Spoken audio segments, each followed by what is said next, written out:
स्पर्धा परीक्षेची तयारी करण्यासाठी शहरात आलेला हा तरुण अधिकारी होण्याऐवजी आरोपी कसा झाला?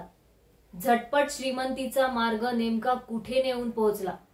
चला तर मग जाणून घेऊयात कोण आहे हा युवक. नमस्कार, मी अमृता आणि इनसाइड स्टोरीवर आपलं स्वागत आहे. मंडळी, स्पर्धा परीक्षा देऊन अधिकारी होणं ही खरंच अभिमानाची बाब आहे. पण अधिकारी होण्याचा मार्ग आरोपी होण्याकडे वळू शकतो हेही खरंच आहे. हा प्रकार घडला आहे छत्रपती संभाजीनगरमध्ये. बिल्डर सुनील तुपे यांचा मुलगा चैतन्य तुपे याचे मंगळवारी रात्री 8:45 वाजता अपहरण करण्यात आले होते. सिडको भागातून त्याचे अपहरण करण्यात आले होते. ही बाब समोर येताच एकच खळबळ उडाली होती. सुनील तुपे रात्री जेवण झाल्यावर घरासमोर फेरफटका मारत होते, तर चैतन्य हा सायकलवर खेळत होता. त्याच वेळी 4 चाकीतून येत आरोपींनी त्याचे अपहरण केले, तर निनावी मोबाईलवरून फोन करत 2 कोटींची खंडणीही मागितली होती. अपहरणकर्ते छत्रपती संभाजीनगर शहरातून फुलंब्री पालफाट्याकडून तळेगावकडे पळाले. चैतन्यच्या शोधासाठी पोलिसांनी 0 पथक तयारी केली होती. एका आरोपीकडे बंदूक असल्याचे समोर आल्यानंतर पोलिसांनी सावधानतेने तपास सुरू केला होता. आरोपी त्यावेळी त्यांनी दारू पिऊन हसनाबादकडून जाफराबादकडे जाताना रात्री 1 वाजता त्यांनी मालवाहू गाडीला आसाई पाटीजवळ धडक दिली. एअरबॅग उघडल्याने दोघांना किरकोळ दुखापत झाली, पण गावकऱ्यांनी धाव घेतल्याने आरोपी कार सोडून पळाले. त्यातील एकाला गावकऱ्यांनी पकडले आणि हळूहळू अपहरण नाट्यातील आरोपी पोलिसांच्या हाती आले.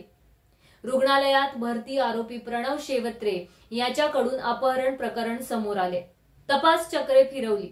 अपघातानंतर आरोपी हर्षल शेवत्रे हा चैतन्याला घेऊन गावाशेजारील एका मक्याच्या शेतात असल्याचे समोर आले. पथकाने शेतात धाव घेतली, हर्षलवर झडप घातली आणि चैतन्याची सुटका केली. या प्रकरणात कृष्णा पाठाडे याच्यासह शिवराज गायकवाड, जीवन शेवत्रे, हर्षल शेवत्रे, प्रणव शेवत्रे यांना जेलबंद करण्यात आले. कृष्णा पाठाडे हा आरोपी स्पर्धा परीक्षेची तयारी करण्यासाठी शहरात आला होता, पण अधिकारी होण्याऐवजी तो आरोपी झाला. अपहरण प्रकरणात त्याला पोलिसांनी अटक केली. एका बिहारमधील व्यक्तीच्या मदतीने आरोपींनी अपहरण कांड केल्याची माहिती समोर येत आहे. झटपट श्रीमंतीचा हा शॉर्टकट त्यांना तुरुंगात घेऊन गेला. छत्रपती संभाजीनगरला हादरवणाऱ्या अपहरण प्रकरणाचा शेवट गोड झाल्याने नागरिकांनी सुटकेचा निश्वास टाकला. 2 कोटींच्या खंडणीसाठी बांधकाम व्यावसायिकाच्या मुलाचे अपहरण करण्यात आले होते. पोलिसांनी शिथापीने सूत्र फिरवत या चिमुकल्याची एका शेतातून सुटका केली. यामध्ये 5 जणांना अटक करण्यात आली आहे. मंडळी, झटपट श्रीमंतीचा मार्ग नेहमीच अयशस्वी ठरून अनेकांना खड्ड्यात ढकलला आहे. याचं ताजं उदाहरण तुम्ही पाहिलंच. तुम्हाला आमचा हा व्हिडिओ कसा वाटला ते आम्हाला कमेंट करून नक्की कळवा आणि अशाच नवनवीन गोष्टी जाणून घेण्यासाठी इनसाइड स्टोरीला सबस्क्राईब करा. धन्यवाद.